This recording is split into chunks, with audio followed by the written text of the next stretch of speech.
Charlie Djapangati est connu pour son travail très méticuleux et ses effets optiques.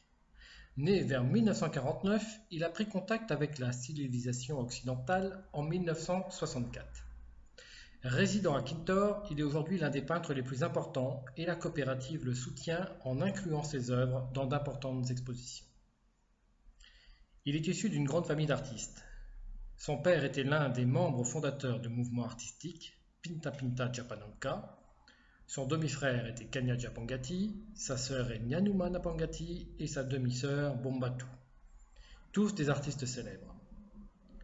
En 1964, une patrouille découvre son groupe familial. Charlie n'est toujours pas initié à cette période, mais il va l'être alors rapidement. Il commence par observer les anciens peindre avant de s'y mettre lui aussi en 1977. Il va faire un voyage aux États-Unis avec l'artiste Billy Stockman Japaljari et Andrew Crooker qui gèrent alors la coopérative. Il s'agit d'accompagner l'exposition Mr. Sandman Bring Your Dream. Andrew Crooker dira à cette époque que Charlie a une réelle capacité à coordonner le travail de plusieurs artistes sur un grand format.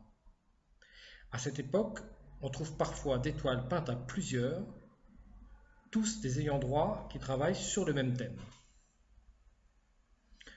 En 2000, il est sélectionné pour la création d'une peinture traditionnelle sur le sol avec 3 autres initiés Pintubi à Sydney, pour l'inauguration de la très belle exposition Papunatula Genesis and Genius, c'est l'année des Jeux Olympiques à Sydney. Possédant de très solides connaissances tribales, il est l'un des grands initiés du désert occidental et peint un large éventail de thèmes associés au site de Djiparedjara, à l'ouest de Jupiter Well, de Djirinya, un point d'eau à l'ouest aussi de ce site.